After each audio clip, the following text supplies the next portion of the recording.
aking kapitbahay, may mga ganyang tao. A'udzubillah. So dapat talaga maging para kay Allah subhanahu wa ta'ala ito. Dahil ito yung pinakaunang hikmah, dahilan kung bakit tayo ay nagkaayuno sa buwan ng Ramadan. Yung pinakamalakas sabab, akatungo sa tanusang kaya ulan wala yung Ramadan. Simba ini, ipupangaralitan ng Allah subhanahu wa ta'ala. Simba ini, palakaan nakita ng Allah sa kapaminto ano surga, na palakabanihan nakita sa mga paminto at neraka jahannam. Subhanallah. Simba ini, masa ini, urasaya, ipikar ko Allah subhanahu wa ta'ala sa mga dusanga, nagpapakaptubat ko Allah subhanahu wa ta'ala, nagpapakamaradikan kanya sa iyong kutwa neraka jahannam. Subhanallah. Diyan na ipagampaganay ang kailangan na matindigan. Para kay Allah subhanahu wa ta'ala ang ating pag-aayon. So paano ba magiging para kay Allah? Yan yung katanungan.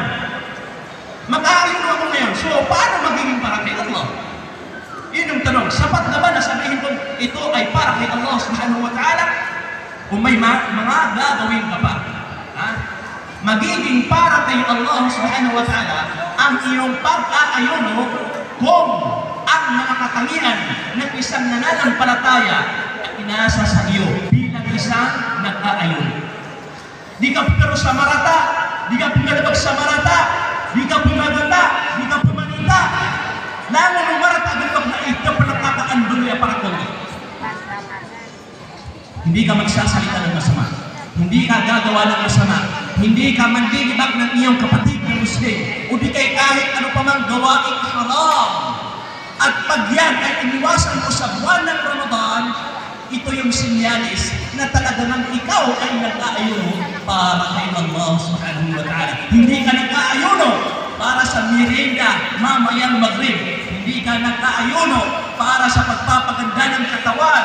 Hindi ka nag-aayuno para sa mabaylang sa katawan. Nag-aayuno ka para kay Allah subhanahu wa ta'ala. At dahil para kay Allah, lahat ng mga ipinagbawal ni Allah kailangan mong iwasan. Lalo na yung mga panlilibak, gawain ng mga sino ang may gawa ng mga panlilibak, anda ikikalabag kung kapamaganda. Marites, Allahu Akbar. Subhanallah. Alam na alam niyo ha? Naamay kaniya pananggila ng manusia, agyan kaya mga rota agalabaka. Sa giyang kutakulan ng Ramadan, nadambuloy ang parat wallah ang kutwa apakapamasak. Dambuloy parat wallah. Para kau ginawa ka, ang mga pilawas, agyan na ipangapin niya lawas. Agyan upamanak, arin siyang biya-biya, agyan kutwa, akan ka. Giyang kutwa, hilt ka, giyang kutwa, kapi ang kay kambulosan. Ha? Kung ikaw ay nag-ayon para gumanda ang iyong pangangatawan, hindi kayo para maging malusog ang iyong katawan dahil hindi maganda ang taong malaikakan. Hindi maganda. So ang solusyon, mag-ayuno ka. Ha?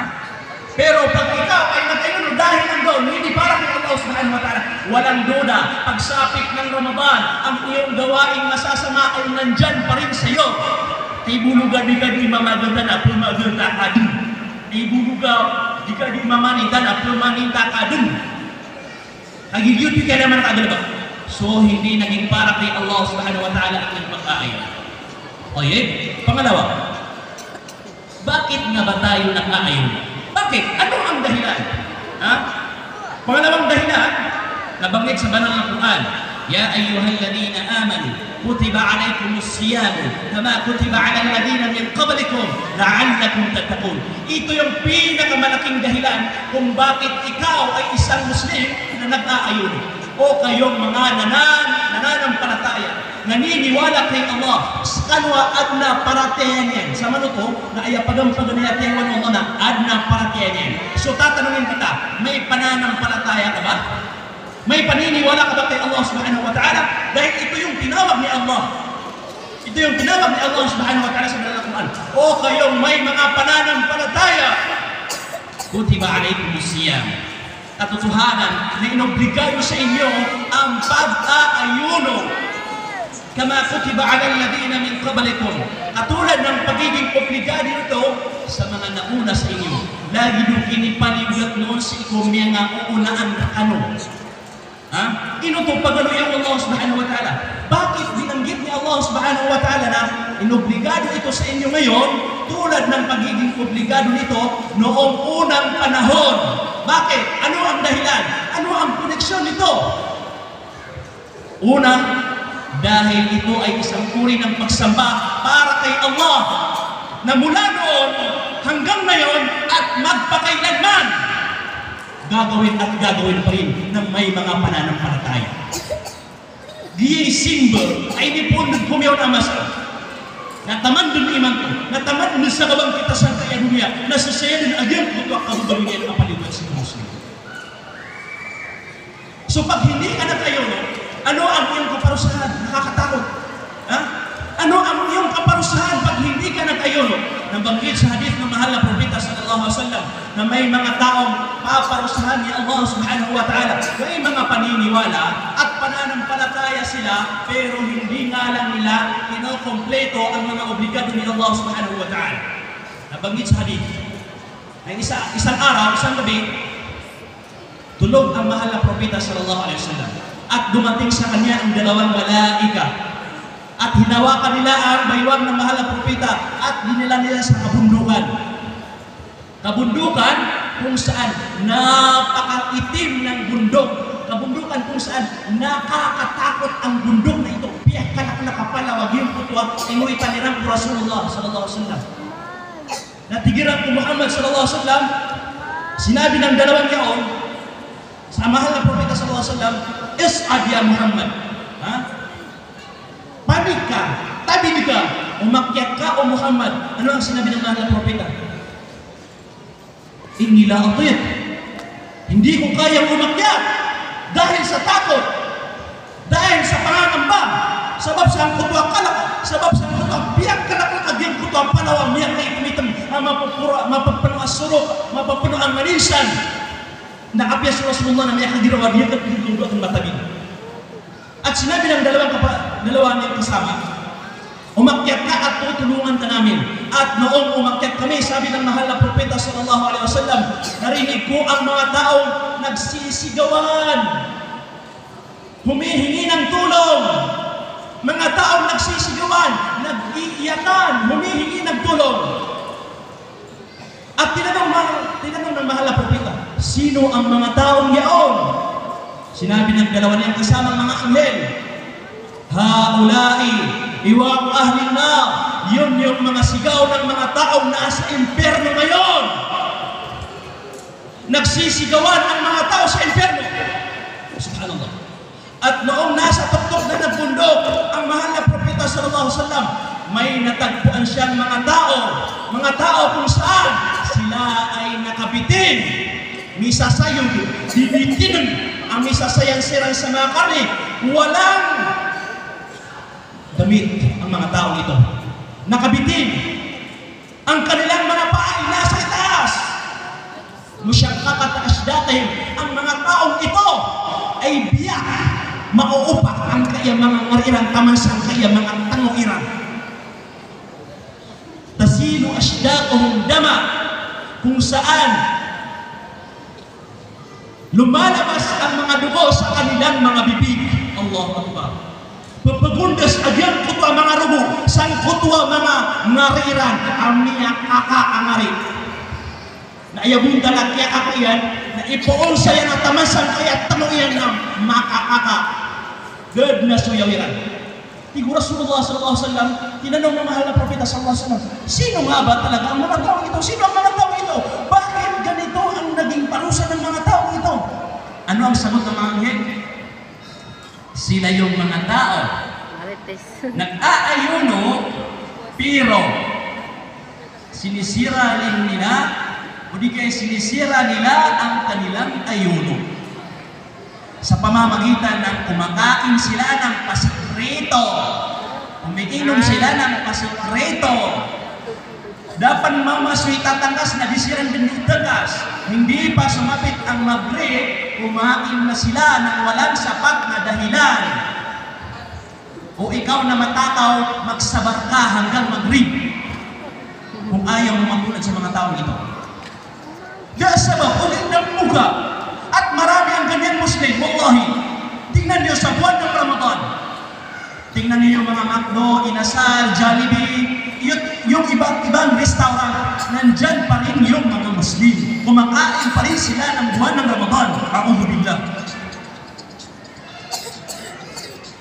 So kung ayaw mong magaya sa mga taong ito, na kailangan asupwasan ka ng beloy, aad na sanggit, asang tutwadin ka di kapamwasa, apat agunta na ka pananggilan ka na, pananggilain ka so panganangkan, pananggilain ka so panginuman, pananggilain ka si karumang awag ka pagkarumang awag ka di kang budang may sawalay, sa iyong tutama sa kadidudo. Ya ayyuhalladhina amanu, kutiba alaykumus siyam kama kutiba alal ladhina min qablikum la'allakum tattaqun. Ito yung dahilan kung bakit naging obligado ang buwan ng Ramadan upang ikaw ay maging isang Muslim na may takot kay Allah subhanahu wa ta'ala. Ang tanong mabaluya mga Muslim, adna kakiyas ko Allah subhanahu wa ta'ala. That's why, di na nisabot. Nakagiging, sige ka sa tanong na, di rin sasabutan. Karamihan ngayon, nag-aayuno, pero walang takwa. Walang takwa. Walang takot kay Allah. Subhanallah. Yung mga gawain nilang haram before Ramadan, ginagawa pa rin nila pati sa buwan ng Ramadan. Allahu Akbar. Walang takwa eh. La'allakum tattaqun. Kung ikaw nag-aayuno ka at hindi ka nagkakaroon ng takot kay Allah subhanahu wa ta'ala, it means mali ang iyong pamamaraan sa pag-aayuno. O pamakas ka na di ka di magmasa. Agiyon ka na di ka di kapakapamwasa. Nadabu ako kaad no nakalak sa iku Allah, kadi ka di mamwasa, di ka buwita kalak sa Allah, di ka sembuyang. Nag-aayuno ka pero hindi ka nagsasala. O saan na yung takwa? Saan na yung iman? Saan na yung pananampalataya kay Allah? Saan na yung pagsuko kay Allah subhanahu wa ta'ala? Sinasabi mo, ikaw ay isang fasting, ikaw ay isang sa'i, tapos hindi ka nagsasala. Ayam yakalan asabab, akin palibatin sa kaya puasa na ang kambaloy, amasang gila na maalakan sa ikwalla, apapamunutan sa gyan kita mga subuan, nagupupan ang gila na nagyan po tayo sa saparayan. Oriyan yan, nasta na miyakalan na kaadip sumbuyan, kaya po sa subo, natama sa magriba kapag ano na. So saan yung takwa doon? Sinasabi mong ako ay nag-aayaw na para kay Allah, hindi yan para kay Allah. Para sa iyong sarili. Allah, hindi yan para kay Allah. Para sa fruit salad, mamaya. Para sa bread, mamaya. Yan yung dahilan kung bakit ka nag-aayaw, no? Hindi ka naman nagsasala. Sana yung takwa na sinabi ng Allah na pag ikaw ay taos-puso, nag-aayaw, no? Magkakaroon ka ng takwa sa iyong puso. Uriyan yan na miyamwasa ka na Allahu Akbar, la hawla wa la quwwata illa billah. Alam niyo ba yun? Yun yung mga tao, yung nabanggit natin kanina, parusa yun ng mga tao, nag-aayono, pero sinisira ang kanilang ayono. Pero yung sala, ito yung pinakamalaking sign na ikaw nga ay talagang nag-aayono. Sala, sala, sala! Upama na di ka imamwasa na di ka bumsilbo yan. La hawla wa la quwwata illa billah. Agyan kaya sambo yan, nasumusukti ko yung ang kuwakto niya na, ipagpaliban mo lang ang sala. Halimbawa, ikaw ay magsasala ng salatul fajr, pero wala sa tamang oras, doon sa libingan, paparusahan ka ni Allah subhanahu wa ta'ala.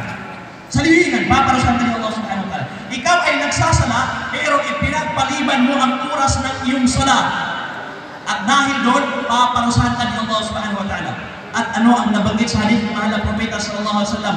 Ang taong ito na nagsasala, pero ipinagpaliban ang oras ng sala, pagkadating niya sa libingan, pag siya ay nasa libingan na, tanus ka no. Pag siya ay nasa libingan na, darating sa kanya ang isang tao, isang lalaki. Kung saan, ang isang lalaking ito ay daladala ang napakalaking bato. Niya kalala ang ator. Niya kalala ang lakuman. Paawin na nagyan kaya sa katawan mga pagawa sa giyong kripain ng mga manusia. Adi niyan dito talaga sa sambuyan. Uriyan niyan na matindag yan. Pag siya ay nakatayo, dumating sa isang lalaking nakalibing na hindi pinagsasalahan sila sa tamang oras, dala-dala ang malaking bato, ibabago niya ito sa ulo ng isang lalaki niya na ibunto niya, tabal niya, agiyang ko sa katawa mamang, ay puso niya nung agiyang ko pamiyang kalala ato, na marap-rap taulo niya. Marap-rap taulo niya. Na, gusto mo bang, yun yung magiging itsura ng isang lalaki, isang tao, isang babae, na nagsasala pero ipinagpaliban ng oras ng sala. Darating yung isang lalaki, dala-dala ang napakalaking bato. Pagdating niya sa isang lalaki niyaon, ibabato niya yung napakalaking bato at mabibiyag ang kanyang ulo. Dahil sa sobrang lakas ng pagkabato, karop-rop taulo niya. Nari, mga dila ko yung marop taulo ba? Ano ba yung mabibiyag ko kasi? Hadith yung Rasulullah SAW na ukabaya ang marop-rop taulo nga, ay maguladigan pa ng bilang na ita. Kenapa huli pamanita? Ito yung hadith ng mahal na Propeta sallallahu alaihi wasallam. Hindi ako nagmumura. Kenapa huli pamanita? Nagyan ko tuwa tao, yung tao niyaon, pag binato ng bato at nabiyak ang kanyang ulo, nabasag ang kanyang ulo, babalik na naman yung kanyang ulo sa pagiging normal at babatuhin ulit. Hanggang sa dumating ang pagkaguho ng mundo. Tama sa bangkit ng kaya dunia, nagyutod ni masuswa. A'udzubillah. At alam niyo ba, sinabi ng ating mahal na Propeta sallallahu alaihi wasallam, "Law sami'ahu ahlul ard, la sa'iqu." Kung sila man, ang mga tao at ang mga jin, kung maririnig niyo ang sigaw ng taong yaon, la sa'iqu, mawawalan kayo ng buhay. Pematayan. Sabab sa kutampiak anak-anak kedua, ke nagtanwa lagam sa kutakap keitian, kaplamiskian, kakuriakian. Subhanallah. Nalabo na ng kada kumakad mo Allah inuntag muso, mga tao at mga jin. Lahat ng nilalang ni Allah ay naririnig nila ang taong yaon maliban sa mga tao at mga jin. Dahil hindi kakayanin ng mga tao at hindi kakayanin ng mga jin na marinig nila ang sigaw ng taong yaon pagkatapos ng bagluhin ng bato. So sana yung takwa, nag-aayon ko tayo para maging isang may takwa, pananampalataya, takot kay Allah subhanahu wa ta'ala. Ito yung dahilan. Naskama mo, nadangad mo pa pananggili sa mga inisa para Allah subhanahu wa ta'ala, la hawla wala quwwata illa billah. Lahat ng ipinagbawal ng Allah na kailangan nakapananggilan ka sa diyang kutakulan nila na Ramadan. Kenapa po sa diyang kutakulan nila na Ramadan? Kasi kukuri ang penuh Ramadan. Awan, na mga ibarat tananan, andun ni kikalak na ko Allah. Pag ikaw natakot kay Allah, nagkaroon ng takwa para kay Allah subhanahu wa ta'ala, wallahi, gagantimpalaan ka, wallahi, bibiyayaan ka, wallahi, ikakalugod ka, wallahi, ipapasok ka sa paraiso pag ikaw ay nagkaroon ng takwa para kay Allah. Daataw, walang sino mang tao ang magkaroon ng takwa, inunta na rilaan mo Allah. Daataw, aan na akal kiyan mo Allah, inunta na ikalin mo Allah, ipangalin bigaw mo Allah, pakasunod niya sa diyan ko kasunod yan. May problema ka, may pinagdadaanan ka, magkaroon ka ng takwa para kay Allah. Wallahi, masusulbar ang iyong mga problema. Wa may yattaqillaha yaj'al lahu makhraja. Ang sino man ang katakutan niya kay Allah subhanahu wa ta'ala, ang sino man ang katakutan niya ang Allah, bibigyan siya ng Allah subhanahu wa ta'ala ng para sa lahat ng kanyang pinagdadaanan. May pinagdadaanan ka ngayon, may sakit ka, ittaqillah, katakutan mo ang Allah. May problema ka, ittaqillah, problema mo ang hanap buhay, ittaqillah, katakutan mo ang Allah. Gusto mong mag-asawa na ikaw na binata, ittaqillah, at insyaallah gagantimpalaan ka ng zawjatun salihah, imra'atun salihah, mabuting asawang babaeng maganda. Takwa, halaksik Allah subhanahu wa ta'ala. Miya kadagdag ni resulta amay ka ikalagtanos ng Allah subhanahu wa ta'ala. Napakaraming benefits ang napapaloob nito pag ikaw nga ay nagkaroon ng totoong takwa. At ang pinakamainam na gagawin natin upang magkaroon ng takwa ay ang pag-aayuno. Kapamosa. Di pag kita naman siya kaan baroy as kanyan na masanggilaan ang maalakan si Allah subhanahu wa ta'ala. Di niya kanilaan. Gumaan tanong yung kaya, ikalakang tanong si Allah subhanahu wa ta'ala na kaya kakita doon yung tanong sa kalak na padun na yun kaya kapumasa ka sa buwan sa ulan-ulan Ramadan. Toy. Asama ka sa mga ya pasti itu semua.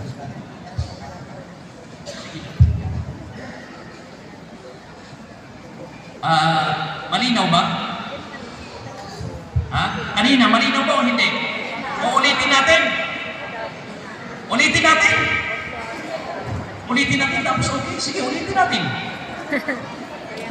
Kanina malinaw. So sa likod, marayag saan? Oye, so biya ko siya tanong, marayag saan? Waya ikaw di marayag na tumabatan ng dubaling at bugawan ako. Oye, kasama rin sa mga dahilan kung bakit tayo ay nag-aayuno, annal ghani, ang taong mayaman, yazkuru akhahu al-faqir, naaalala niya ang kanyang kapatid niya miskin. Ha?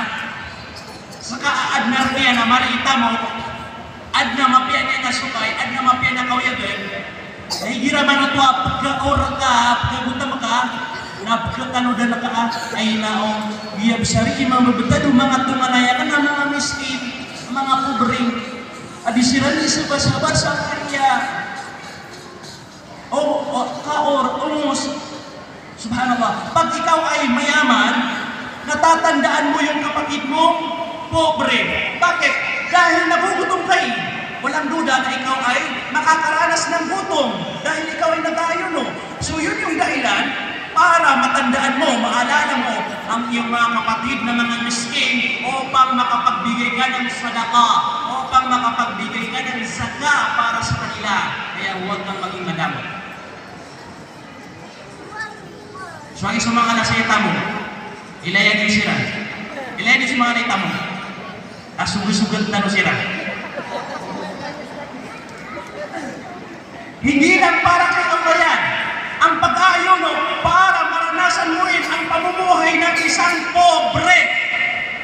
Na ikaw na may pira, na ikaw na may magandang business, na ikaw na may magandang kabuhayan.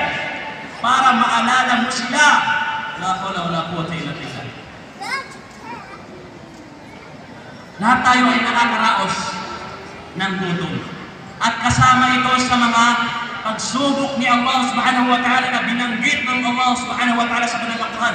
Wala nabaluwannakum bishay'in minal khawfi wal ju'. Katotohanan na susubukan namin kayo sa pamamagitan ng gutom. So magugutom tayo lahat. Magkakaroon tayo ng oras at tayo talaga ay magugutom. At luto ang masa as ka nagkaor ka dun. Api ay kalakay mo. Api ay kamayaman ka. At na mas asagad at pakagdamlag sa kawa. Ano ang dalig? Muhammad sallallahu alaihi wasallam, pinaka matakutin kay Allah, pinaka mahal ni Allah, pinaka mainam na likha ni Allah, Abu Bakar radiyallahu anhu, pinaka malapit sa mahal na propeta, Umar radiyallahu anhu, pangalawang khalifa ng mga Muslim. Ang tatlong ito ay nagdaan sa gutom. Dumaranas ng gutom. Na miyak ka, rag-rag na giyam ko pa, batadiran ka giyam mo mamakagidam silang sa kaon. Alam niyo ba kung gaano kahirap ang pinagdaanan ng mahal na propeta, Abu Bakar, Umar, sa kapanahonan yaon na wala silang makain. Sila yung pinakamamahal ni Allah subhanahu wa ta'ala dito sa ibabaw ng mundo. Bagkos, sila yung pinakamalapit kay Allah. Ngayon pa man, sinubukan sila ng Allah subhanahu wa ta'ala sa pamamagitan ng pagkagutom. Initapangkiran ng Allah subhanahu wa ta'ala, diyan po kapuuriran. Isang araw, lumabas si Umar radiyallahu anhu. Gutom na gutom si Umar radiyallahu anhu. At dahil sa pagkagutom ni Umar, kumuha siya ng bato, uminos ator, at itinali sa kanyang tiyan. Itinali sa kanyang tiyan. Dahil sobrang gutom. At nakakaramdam na ang kanyang tiyan. Ang sakit na ng kanyang tiyan. So kailangan niyang kumuha ng bato para idikit sa kanyang tiyan at talihan ito. Yuto'y tamanag niya o Umar. Lumabas si Umar radiyallahu anhu sa kanyang bahay upang maghanap ng kanyang makakain at natagpuan niya si Abu Bakar, nakasalubong niya si Abu Bakar radiyallahu anhu. At tinanong niya si Abu Bakar, "Ya Abu Bakar, ma akhrajak? Ano ang dahilan? Bakit ka lumabas ng iyong bahay?" Sinabi ni Abu Bakar, "Akhrajani al-ju'." Lumabas ako dahil sa sobrang gutom. Wala akong makain sa bahay. Abu Bakar, pinakamayaman sa mga sahaba, dumaan, nagdaraos ng gutom. La hawla wala quwwata illa billah. At tiningnan ni Umar radiyallahu anhu ang tiyan ni Abu Bakar at may dalawang bato na nakatali sa tiyan ni Abu Bakar radiyallahu anhu. Allahu Akbar. Subhanallah. Dalawang bato ang nakatali sa tiyan ni Abu Bakar. Si Umar, iisang bato lang. Si Abu Bakar, dalawang bato. At nagsama silang dalawa, naglakad silang dalawa, nagpatuloy sila sa paghanap ng kanilang makakain. Natagpuan nila ang mahal na propeta sallallahu alaihi wasallam. Subhanallah. Nailisin nila si Rasulullah. Tinanong nila ang mahal na propeta sallallahu alaihi wasallam, "Ya Rasulullah, ma akhrajak? Ano ang dahilan? Bakit ka lumabas ng iyong bahay?" "Akhrajani al-ju'." Lumabas ako dahil sa matinding pagkagutom. Kaya kayong mga miskin, huwag kayong malungkot. Kasama natin ang mahal na propeta sallallahu alaihi wasallam. Kasama natin si Umar, kasama natin si Abu Bakar. Nagdaan ng gutom, nagdaan ng hirap. Tinignan nila ang tiyan ng mahal na propeta sallallahu alaihi wasallam. Dalawang malalaking bato ang nakatali sa tiyan ng mahal na propeta sallallahu alaihi wasallam. Sinyalis na ang mahal na propeta ay mas nakakaramdam ng gutom kaysa sa kay Abu Bakar at Umar radiyallahu anhum. Pinakamainam na likha ni Allah, pinakamahal ni Allah subhanahu wa ta'ala, pero sinubukan pa rin sila ni Allah subhanahu wa ta'ala. Subhanallah. Inuskan wa adna mga rukyan, adna mga tamugyan, wallahi, adun po oras na makagdum kanu sa kaon. Api kapangalay ito. Nasusan ka kanong iman. Pamamagay ka si kung mga tamugyo, si kung mga miskin. Anong klase kang Muslim? Mayroon kang pira, mayroon kang business na maganda, may kabuhayan ka, at alam mo na ang kapitbahay mo ay napakahirap at mahirap siyang kumain. Pagkatapos nun, kumakain ka na mag-isa mo. La hawla wala quwwata illa billah. O pamanap ka sa ako. Susiringan ka na, katawan ka ang miskin na ya. Udisiran makang ginabak iman to aduin, ada makaniran iman to aduin. Marami yan. Mga taong, subhanallah.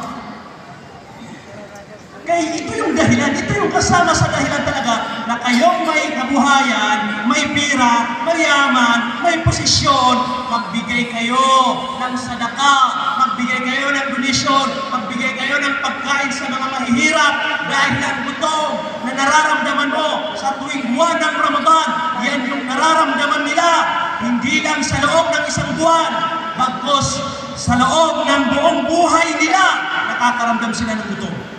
Lagi mga miskin, mga pobre. Yan po na mga sabab. Ito yung kasama sa mga dahilan. So, sa palagay ko, napakaraming may magandang kabuhayan rito. Sa palagay ko lang ha, sa palagay ko lang. At siguro, mga nangunguna rito ay yung mga katabi ko dito. Tama? Oh, tama. Ayun, marami kami dito. Isama ko na sarili ko ha. Marami kami dito. Kaya dapat lang, pasensya na kung tinatamaan ko yung sarili natin ha. Kasama niyo ako, tinatamaan rin ako. Naulitan ng magdam, so kapag ulitan ng magdam, yung magpakaragli ko manisan na wallahi kada ka pagkapasta. Wallahi kada mo na ginam ka na ng pasa ka. Dabo na kaya pakagdam ka na sa gutang. yung mga dagdaang buwan ng Ramadan. Yung mga dagdaang buwan ng Ramadan. Lalo na sa kapanahonan ng Marawi 6. Mata nila murong bagyo kung masa ikatidawa sa Marawi. Lumakamara na yun na pimbarang atsak, pimbarang kapamangni sa antunono ni kapamangni tabang. Lamo silang niya miskin ng mga manusia tabang. Lamo silang niya miskin, lamo silang niya nawa. Sa katawa abay, adun awatarian ay karinigan. Napitero yan sa diyang puto ang mamainin, bitiray ako niya.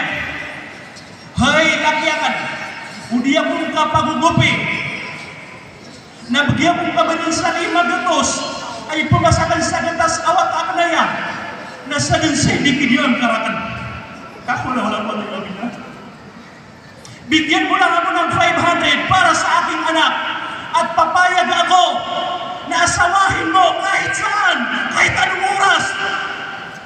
Dahil sa hirap, sabab saan ko pa kapupubrisan mo tamasa, saan ko pa oras. Ulitan wag imamangag doon, masagtaruan na mga rakyan, wallahi al-azim, wala kang makukuhang benefits sa iyong yaman, maliban na lamang sa mga pinagbigay mo sa mga fukara, mga masakin, mga pobre. Gita tanong din na, diyan ka na tamok at tatagun ka, na amay ka din kay pamamagay, na sa ano nga na mare, na ibirinsar ko Allah, pembaloy aapoy, na tagunian sa buntal ka, tagunian sa harap ka, tagunian sa likod ka. Yan ba yung hinihintay mo? So ngayon, nagdadamag ka ba? Yang pira at yaman na niliko mo, pag hindi ka nagbigay sa mga masakin, magiging apoy yan at pipirinsahin ang iyong katawan sa pamamagitan ng iyong yaman. La hawla wala quwwata illa billah. So kasama nyo sa mga dahilan. Tinutalo-talo sa kanya na kapagagaganyan. Uwan. Sa kanila, apiyan yung pag kumakagagaan, apiyan na, ito ang naginawa sa makagagaan. Ino to? Lagi ako kumapatakot di karuma. Ubaw ko niya po sa kanya mga pulis. Ilan yaman, giyan kaya mga miski saya. Na upang mabukasuan ng mga leita mo, at napsarig lang ng mga leita mo, Masya Allah. Sa kapanahon ng yaon, nag-post ako ng post. Sino yung magbibigay ng zaka at ibibigay ko sa mga miskin? Alam niyo kung gaano kalaki yung nalikod ko? 200,000 plus sa pamamagitan lang yun ng post. Zaka, pinamigay sa mga tao, pinamigay sa mga driver ng PDCAB dahil bawal sila mamasahe sa oras na yun. Nagyuto na, ayaw po amya kabuliran mo na, gamapira katawagan sa tanwa maranaw. Ang namigiran mo sa 50,000, ang namigiran mo sa 20,000, ang na 70,000. Zaka, gamapira katawagan maranaw. Kaya pinariw wala mo ng maranaw at nagaganyan na magay sa dikat. Subhanallah. Ibigay niya sa dikat yan, wallahi walang maghihirap sa atin. Kung ang mayayaman sa atin ngayon ay magbibigay ng zaka ng kanilang mayayaman, walang maghihirap sa atin ngayon. Insyaallah. So yan yung kasama sa mga dahilan kung bakit tayo ay nag-aayono. Para ikaw na may pira, mayaman, maalala mo ang iyong mga kapatid na mga pobre. O yun. Kasama rin sa mga dahilan kung bakit tayo nag-aayono para maging kalmado tayo. Para hindi tayo isang taong galitin. Para di tayo karang iti sa magaan. At ano makasasabar dun. Beauty padahig masangkaya kapamuasa. Para maging isa kang taong masaba, mapagtiis, mapagkumbaba. Ito yung mga dahilan. Giipterdir ka Ramadan, giipandur ka Ramadan. Ito yung itinuturo sa iyo ng buwan ng Ramadan. Maging isa kang taong magpakumbaba, maging isa kang taong matiisin, maging isa kang taong nagsasaba. Maging isa kang taong kalmado, hindi galitin. Kanaba miya kalalay rarangit, kanaba miya kalalay ganit. Bakit? Pag ikaw ay gutom, nabanggit sa hadith ng mahal na propeta sallallahu alaihi wasallam, pag ikaw ay gutom, yung mga ugat ng iyong katawan, lumiliit yan. Aridong. Mga benar yan. So mga doktor tanong sa'yo, mga benar yan. Lumiliit yan. Yan yung nabanggit sa hadith. Itong ugat na dinadaanan ng ating dugo, sumisikip yan, makaligtanan. At pag yan ay sumikip, sisikip din ang daanan ng mga syaitan. Dahil yan yung daanan ng syaitan. Marami kang ugat dito sa katawan, marami yung daanan ng syaitan sa iyo. So hindi naman ganoon. Sumisikip yan pag ikaw ay gutom. So, pag sumikip yan, sisikip yung daanan ng mga syaitan. At pag sumikip ang daanan ng mga syaitan, wala nang magwaswas sa'yo.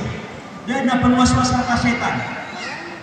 Ang mahirap niyan, pag ang isang tao, hindi naging para kay Allah ang kanyang ayuno, naku, napakamagalitin.